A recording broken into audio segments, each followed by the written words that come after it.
সম্মানিত বিনিয়োগকারী ভাই বোনেরা, আসসালামু আলাইকুম। আশা করি আপনারা সবাই ভালো আছেন, শারীরিকভাবে সুস্থ আছেন। আমি আজকে 23শে নভেম্বর শনিবার 2024 এই ভিডিও আলোচনা করছি এবং আমার আজকের আলোচনার শিরোনাম হচ্ছে ডিএসইতে যে ধরনের শেয়ারগুলো বিনিয়োগকারীদের জন্য রক্ষা কবচ। এই শিরোনাম নিয়ে বন্ধুরা আমি আজকে আপনাদের জন্য যে শেয়ারগুলো নিয়ে আলোচনা করব, এই যে বিষয়টি নিয়ে আলোচনা করব, এই বিষয়ের সাথে একটি সম্পর্কযুক্ত আছে এবং আমার আজকের শিরোনামের অবশ্যই বুঝতে পারছেন যে বিনিয়োগকারীদের জন্য রক্ষা কবচ।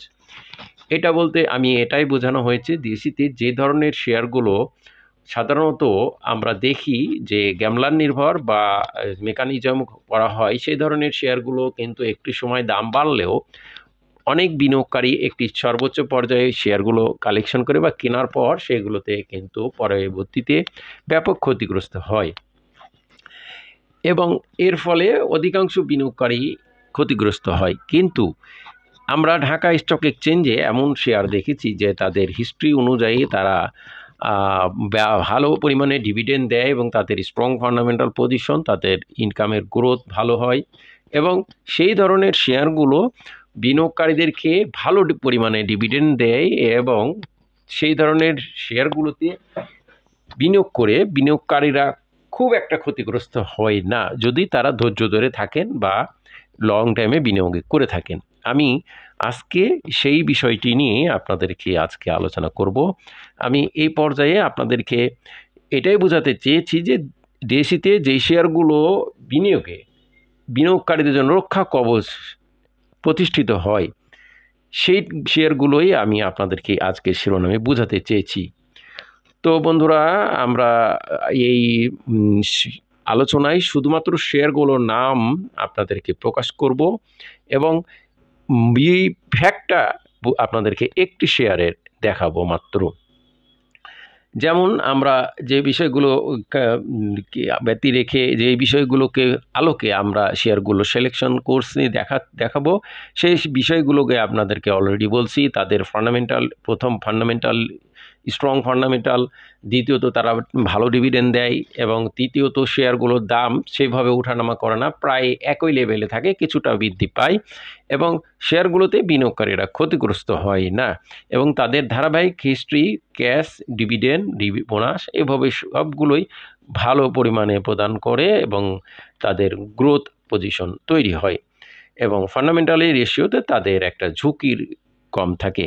যেমন আমি একটা ব্যাট বেশি শেয়ারটি বলছি, দেখুন তাদের ডিভিডেন্ডের হিস্ট্রিগুলো 550%, 600, 500, 400, 600, 275, 200 এইভাবে, এরকম আমি যে লিস্টে শেয়ার করছি এরকম কম বেশি dividend plus cash dividend, bonus dividend এবং তাদের শেয়ারের প্রাইসগুলো বেশি উঠানামা করে না বা হাই হয়ে যায় না, বেশি হাইও হয় না আবার বেশি লো হয় না। ওভারঅল সামান্য কিছু কম বেশি বিনিয়োগকারীরা প্রফিটে থাকলেও আবার লস হলেও সামান্য কিছুটা লস করে অনেকে বের হন।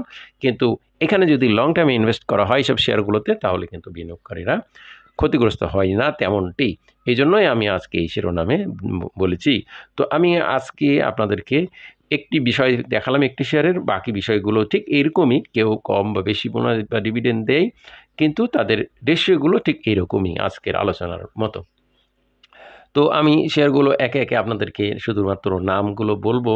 প্রথম যেই শেয়ারটি সেটি হচ্ছে আমি দেখালাম ব্যাট বিসি, তার একমি ল্যাব, তারপরে একমি ল্যাবের পর হচ্ছে আমরা যদি দেখি ব্যাট বেশি, তারপরে হচ্ছে 49 নম্বর ব্যাট বেশি, তারপরে 48 নম্বর বাটাসু, তারপরে হচ্ছে 64 নম্বর হচ্ছে বার্জার, তারপরে হচ্ছে 72 নম্বর ব্র্যাক ব্যাংক, তারপরে 83 নম্বর সিরিয়াল সিটি ব্যাংক, তারপরে 109 নম্বর যদি দেখি সেটা হচ্ছে ডাচ বাংলা ব্যাংক এবং তারপরে 151 নাম্বার শেয়ার হচ্ছে গ্রামীণ ফোন, তারপরে 160 নাম্বার হিডেলবার্গ সিমেন্ট, তারপরে 164 নম্বর ইবনে সিনা, তারপরে 206 নম্বর লাফাজ হোলসিম,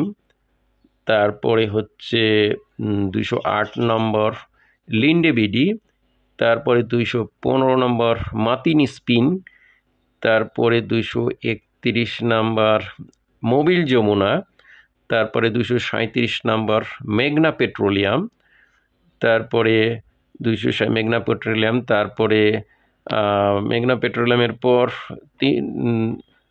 যমুনা পদ্মা অয়েল আছে, যমুনা অয়েলও আছে। এখানে আমি আপনাদেরকে দেখাবো পদ্মা অয়েল,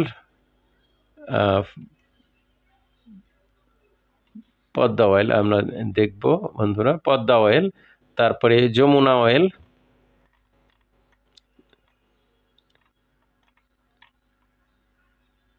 যমুনা অয়েল, তারপরে 357 নম্বর আমরা দেখব 308 আমরা রেনাটা, তারপরে 357 নম্বর হচ্ছে স্কোয়ার টেক্সটাইল এবং 358 স্কোয়ার ফার্মাসিউটিক্যাল, এবং তারপর 377 হচ্ছে ইউনিলিভার, এবং তারপর 384 নম্বর হচ্ছে ইউনাইটেড পাওয়ার, তারপরে 386 নম্বর উত্তরা ব্যাংক, তারপরে সবশেষের শেয়ারটি হচ্ছে 391 নম্বর ওয়ালটন হাইটেক।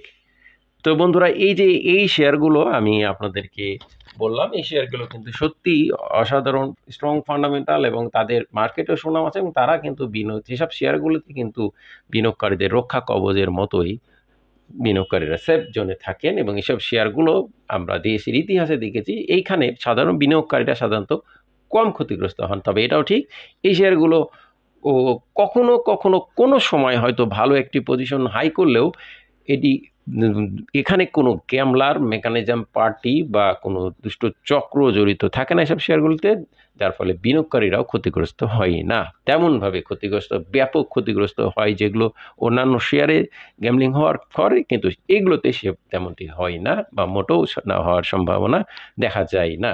তো বন্ধুরা, আমাদের এই আলোচনা কাউকে বাই বাসেল করার জন্য না, উৎসাহিত বা নিরুৎসাহিত করা না, শুধুমাত্র শেয়ারগুলোর পজিশন জানানো বোঝানোর জন্য আলোচনা। তাই নিজে জেনে বুঝে নিশ্চিত সিদ্ধান্ত নেবে এই আলোচনা দেখে কেউ বাই সেল করবেন না। ধন্যবাদ। আজকে পর্যন্ত সবাই ভালো থাকুন।